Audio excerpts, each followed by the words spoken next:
Google Scholar is a search engine that provides a broad search for scholarly research. And what's really good about it, it covers multiple disciplines and sources.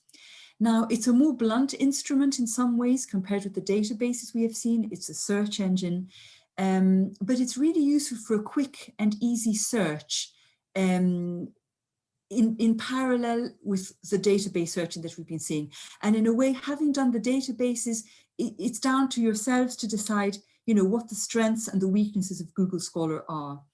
Let's do a search for citizen science and green space. Here we are. Right, now I'll go back again. What you will notice is that we don't use Boolean terms or operators here. It's just like doing a Google search. And it's predicting what I've already seen. So the prediction isn't based on key terms or categories like we have with the databases. So as soon as you click on this, you will get loads of results. So here we are.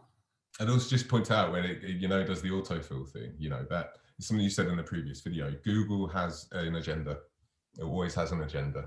The other databases don't. Well, the other databases have an agenda, but it's not about making money or profit. It's about sharing information. And I wouldn't rely on Google to have that same agenda. Absolutely. And yet it's a really helpful, easy tool to use, but bearing in mind how you need to filter the choices and the preferences is always really useful. I use that a lot. Now, again, yeah, and what you will see here is, unlike a database, you don't have ways of filtering the results by subject or by keywords. And you do come up with an awful lot of results. You've got 18,000 results, which is quite a lot. What's really nice about Google Scholar is once you get those results, although you can't filter very easily, you can browse through a few of them and you will immediately find that you have related articles, which is really helpful. So if we just click on that, it will give you a list of 100 articles which are relevant relating to that subject area. The other thing that's worth bearing in mind is that, where are we? Here we are. You will also have cited by. So you will find how often this article has been cited in other articles that have been written since then. So you can click on that and find the information there as well. And the other thing is that when you choose the related, the cited by articles, what you can do is, so there are 27 articles which cite the article we had originally looked at. If you want to look for terms or keywords within those 27 articles rather than the 18,000 articles, you have an option to search within the citing articles. So you click on this and then you can do a search and look for specific words there. So that's really helpful. And the third element, which is worth bearing in mind, if you find an article that's of interest, if you click on the little citation symbol here, and I'll do that now, it gives you, for example, the Harvard style or the Chicago style. And if you click on the actual text, it gives you the title of the article. So you can either copy and paste into a Word document, or you can click on EndNote and export it to EndNote. So these are really useful elements for quick wins with Google Search Scholar. Having said that, you do come up with an awful lot of research, 19,000 results, and it's really hard to evaluate them. But if you're stuck, it's a really good way of kind of loosening, you know, your initial attempts at finding things.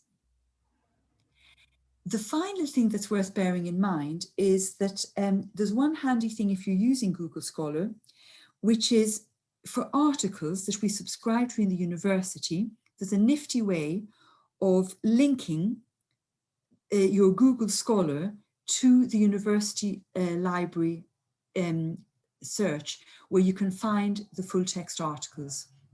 So the instructions for doing that are, you go to settings, so you go to the three lines alongside on the top left-hand corner, where the three lines, parallel lines.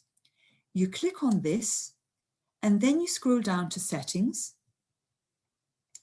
click on settings, and once you're there, along the left-hand panel, you look for library links. So I click on library links. And here I do a search in the box that opens up for University of Bristol. Search.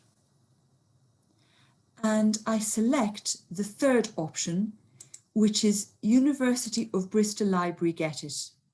And once you save that, it means that when you do a search on Google Scholar, you will get a Get It link to our full text libraries, to our libraries subscription. Just like we do for other databases, like with Web of Science or Business Source Complete, you have that Get It link. I did not know. That's another one of those like mind-blowing moments. I did not know you could do that. I've been using Google Scholar since I've been a researcher. Brilliant.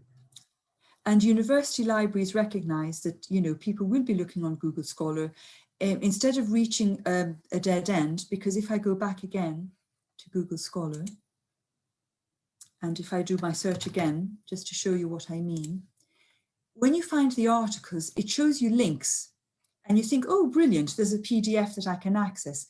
In a lot of those cases, if you link on it, you just reach a paywall.